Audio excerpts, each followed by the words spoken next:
बिस्मिल्लाहिर्रहमानिर्रहीम। अस्सलाम वालेकुम। क्या हाल है स्टूडेंट? आई होप आप सब खैरियत से होंगे। लास्ट वीडियो में मैंने 15 तक क्वेश्चन पूरे करवा दिए थे, सारे पार्ट उसके करवा दिए थे, 15 क्वेश्चन नंबर 15 तक। ठीक है, आई होप आपको सब समझ आ गया होगा। लेकिन आज जो है अब 16 स्टार्ट करते हैं। अच्छा 16 देखें, इसमें भी हमें प्रूफ करना है कि proof that absolute value of A Z plus B upon B bar Z plus A bar is equal to 1। इसको हमने प्रूफ करना है। जबकि मॉडुलो ऑफ जेड यानी मॉडुलस ऑफ जेड या जेड मॉडुलस हमें इज इक्वल टू 1 के बराबर दिया गया है। इस वैल्यू को हमने जो है प्रूफ करना है। चलें आइए देखते हैं। ये प्रूफ करके मैंने ऑलरेडी आप लोगों के लिए रखा हुआ है। देखें, ये मैंने शो दैट क्वेश्चन नंबर लिख दिया है यहाँ। Show that this value equal to 1 for modulus of Z is equal to 1 के बराबर है। ठीक है। अच्छा, ये दोनों इसको हम लेंगे, इस वैल्यू को हम लेंगे और प्रूफ करेंगे कि क्या ये 1 के बराबर है इस वाली। तो ये this is the left hand side और this is the right hand side. Now for proof we write proof here, because show लिखा हुआ है तो हम लिखेंगे proof not solution. So we write here proof. Proof के लिए हम लेफ्ट हैंड साइड लेंगे। मैंने यहाँ लिख भी दिया, लेकिन taking left hand side here. ठीक है, ये मैंने यहाँ लिख दिया लेफ्ट हैंड साइड को। ठीक है। अच्छा अब देखें, थोड़ी हमें प्रॉपर्टीज़ यहाँ यूज़ करनी पड़ती हैं जो पीछे हमें दी गई हैं एक्सरसाइज 1.1 से पहले, कॉम्प्लेक्स नंबर की प्रॉपर्टीज़। अच्छा, इस वाली वैल्यू को ए Z plus B upon B bar Z plus A बार, इसको मैं इसका जो ये है मॉड में अलग अलग भी लिख सकती हूँ। ठीक है, इसको मैंने ऊपर वाले को अलग लिखा इसमें और नीचे वाले को अलग करके इसमें सेपरेटली लिखा। बाय मैंने सामने ये लिख दी है कि this property Z1 upon Z2 mod is equal to Z mod upon Z2 mod. ठीक है, ये जो सेपरेट इसको मैंने लिखा, इन दो इसको ऊपर वाली न्यूमरेटर को भी और डिनोमिनेटर को भी बाय थ्रू दिस प्रॉपर्टी। यहाँ तक समझ गए आप बात? अच्छा नेक्स्ट स्टेप। अच्छा नेक्स्ट स्टेप में क्या है कि ए जेड प्लस बी, ये जो एब्सोल्यूट वैल्यू है, तो B bar Z plus A बार और ये कॉन्जुगेट पूरा ओवर इसके ऊपर लगा दिया है मैंने। कौन सी प्रॉपर्टी के थ्रू? बाय सामने मैंने लिख दिया है कि Z modular Z conjugate of modulus is equal to Z के बराबर हो जाता है। उसके थ्रू मैंने अगेन लिख दिया, तो इसके ऊपर मैंने अगेन ये वाला कर दिया, ये मैंने पूरा इस पर कॉन्जुगेट लगा दिया। अच्छा देखिए, ऊपर वाली वैल्यू सेम रही, नीचे वाली वैल्यू में ऑलरेडी इसके ऊपर बार है और ये कॉन्जुगेट का बार, तो ये डबल बार आ जाएगा। ठीक है, आ गया डबल बार। जेड के ऊपर अब ये अलग अलग मैं सेपरेटली सबके ऊपर ये वाला लिखूंगी। जेड के ऊपर जेड बार आ गया प्लस, और ए के ऊपर ऑलरेडी है एक बार और दूसरा कॉन्जुगेट का यहाँ भी डबल बार आ गया। ठीक है, यहाँ तक बात समझ गए आप? अच्छा, अब नेक्स्ट स्टेप में हम ये करेंगे कि जो डबल बार वाली चीज़ें हैं विद द प्रॉपर्टी जो पीछे हम पढ़ के आए हैं वो जेड के इक्वल अगेन हो जाती हैं। यानी अगर उसी के ऊपर दो बार लगे हुए हैं तो ये दो बार ख़त्म हो जाते हैं और सिंपली उसी वैल्यू के बराबर हो जाती है। अगर ए के ऊपर डबल बार होगा तो सिर्फ ए के इक्वल हो जाएगा, बी के ऊपर डबल बार होगा तो बी के इक्वल हो जाएगा। तो यहाँ भी ये वाली कंडीशन हम ये वाली थ्रू दिस प्रॉपर्टी यूज़ करके लिखेंगे। बी डबल बार तो सिर्फ बी के बराबर लिख सकते हैं और ये जेड बार सेम रहा और ये भी डबल है तो इसको हमने ऐसे लिख दिया। ठीक है, यहाँ तक बात समझे आप? अच्छा नेक्स्ट स्टेप क्या है? नेक्स्ट स्टेप में क्या है? Now we multiply and divide by Z modulus. ठीक है, जेड एब्सोल्यूट वैल्यू या मॉडुलस के तहत इस पूरी वैल्यू को हम डिवाइड करेंगे। चले नेक्स्ट पेज पे मैं आपको बताती हूँ ये चीज़।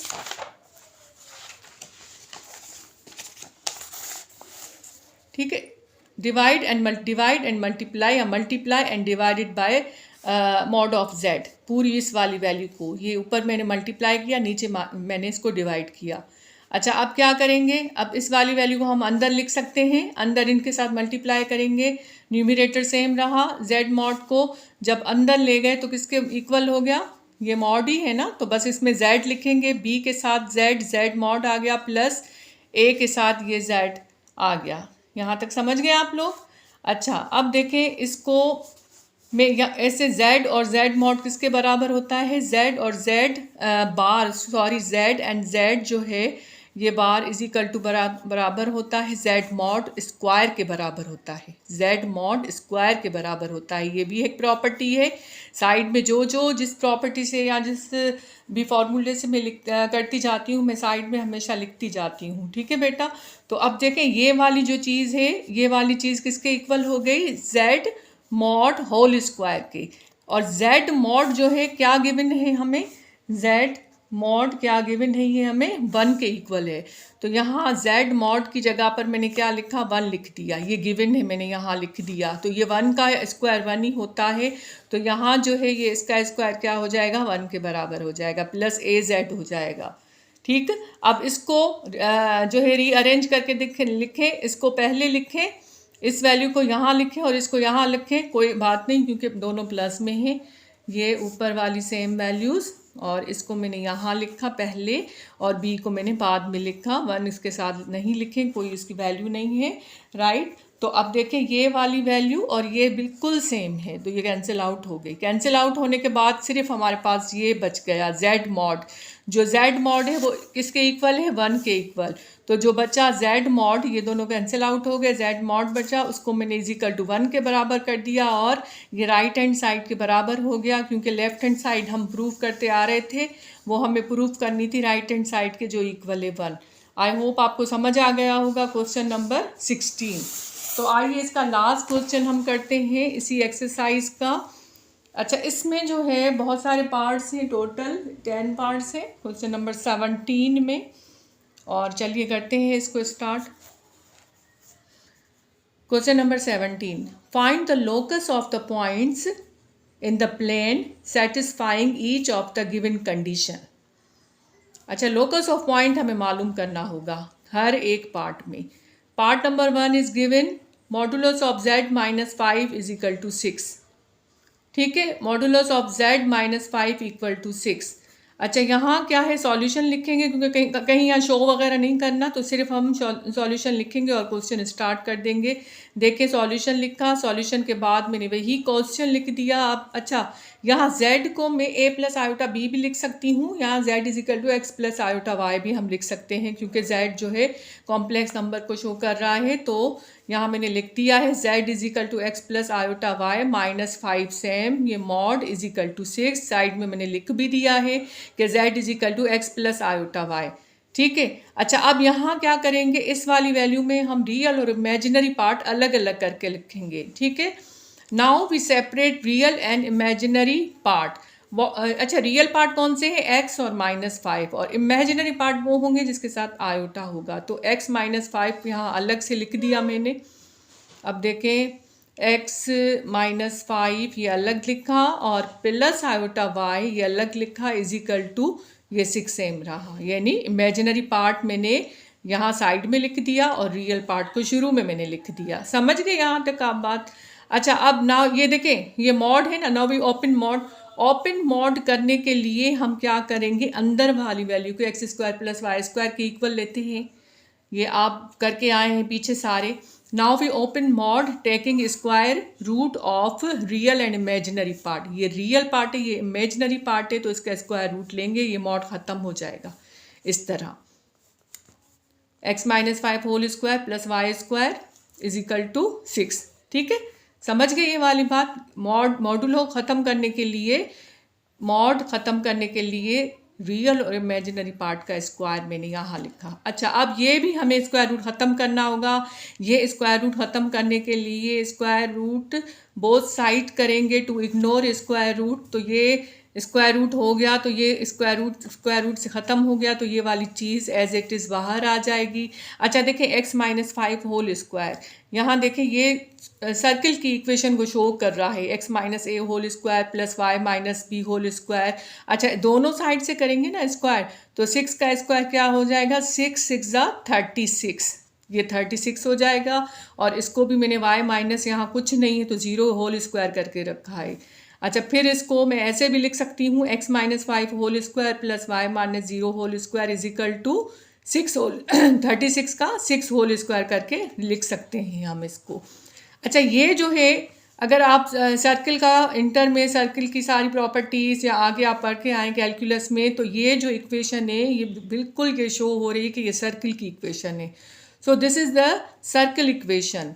Like x minus whole square plus, मैंने यहाँ वो वाली इक्वेशन लिख भी दी है. एक्स माइनस ए के general form of circle equation मैंने यहाँ राइट कर दिया. X minus a whole square plus y minus b whole square is equal to r square which is a circle equation. Side में मैंने लिख दिया है. Here a b are centre, a और बी आर सेंटर्स होते हैं, ठीक है, एंड आर इज रेडियस. तो हमारा जो आंसर होगा वो यही होगा. इसको हम आंसर को इस तरह भी लिख सकते हैं नेक्स्ट पेज पे. दस the locus is a circle with centre 5 0 and radius is 6. ठीक है बेटा, ये बात यहाँ तक समझ आ गई आप लोगों को. अच्छा, इसका आप सेकंड पार्ट हम करते हैं. सेकंड पार्ट भी ऐसे ही है जैसे फर्स्ट पार्ट किया, उसमें इजिकल टू का साइन था, यहाँ ग्रेटर एंड इक्वल टू का है. z माइनस 2 iota mod greater and equal to 1, यानी ये वैल्यू जो है ग्रेटर भी है और इक्वल भी है 1 के. सॉल्यूशन लिखेंगे. सॉल्यूशन लिखने के बाद z की जगह पे हम पुट करेंगे. पहले हमने क्वेश्चन लिखा, यहाँ मैंने लिख दिया पूरा क्वेश्चन, फिर मैं साइड में लिख दिया कि z is equal to x plus iota y के बराबर होता है. ठीक है, z की जगह पर वो मैंने यहाँ लिख दिया एक्स प्लस आयोटा वाई, और ये माइनस 2 आयोटा भी है ये लिखेंगे. फिर ग्रेटर एंड इक्वल टू 1. ठीक है, अब हमारे पास इमेजिनरी नंबर जो है ना उसकी 2 वैल्यूज़ हो गई, आयोटा वाई और माइनस 2 आयोटा. तो आयोटा हम इस वैल्यू दोनों में से कॉमन ले लेंगे. ठीक है, एक्स सेम रहा प्लस इन दोनों में से आयोटा कॉमन मैंने ले लिया. तो यहाँ क्या बचा, वाई माइनस 2 मैंने ब्रैकेट में दे दिया और ये मॉड दे दिया ग्रेटर एंड इक्वल टू 1. ठीक है, अब मॉड को ख़त्म करने के लिए ये रियल वैल्यू है और ये इमेजिनरी वैल्यू है, इन दोनों का स्क्वायर हम लिखेंगे और रूट में लिखेंगे. ठीक है, now remove mod by taking square root x and y. We have, यहाँ मैंने राइट भी कर दिया है, रियल पार्ट है x whole square plus iota को निगलेक्ट करें, इमेजिनरी पार्ट है y minus 2 whole square greater and equal to 1. अच्छा, इसको फिर ये देखें, अगर इसको x माइनस 0 मैं लूँ यहाँ पे, स्क्वायरिंग बोथ साइड, इसका ये ख़त्म करने के लिए लूँ तो क्या आ जाएगा, स्क्वायरिंग बोथ साइड ये 1 के इक्वल ही आ जाएगा, इसको कुछ नहीं होगा. और ये जो है स्क्वायर रूट अगर लेंगे तो ये ख़त्म हो जाएगा स्क्वायर रूट, तो आ जाएगी value x square plus y minus 2 whole square greater and equal to 1. अच्छा, इस x को जो है ये फिर मुझे लग रहा है कि ये सेंटर वाली इक्वेशन शो हो रही है, सर्किल का जो है सर्किल की इक्वेशन शो हो रही है. तो x माइनस 0 whole square plus y minus 2 whole square greater and equal to 1. जब ग्रेटर और इक्वल टू का 1 हो, अच्छा जब जहाँ इक्वलिटी की बात होती है इट मीन्स वो जो पॉइंट है वो सर्किल पर हैं और ग्रेटर यानी सर्किल के बाहर है वो पॉइंट. ठीक है, तो this is equation of circle. और ये जो है साइड में मैंने लिख भी दिया है कि ग्रेटर का मतलब है कि बाहर है सर्किल के पॉइंट, और इक्वल का मतलब है कि सर्किल पर है पॉइंट. तो ये हमारा जो है आंसर हुआ इस वाले का. आई होप आपको समझ आ गया होगा. क्वेश्चन नंबर 16 और 17 के 2 पार्ट्स. इंशाल्लाह नेक्स्ट वीडियो में बाकी पार्ट्स हम करेंगे क्वेश्चन नंबर 17 के. तब तक के लिए अल्लाह हाफिज़, अपना ख्याल रखिएगा.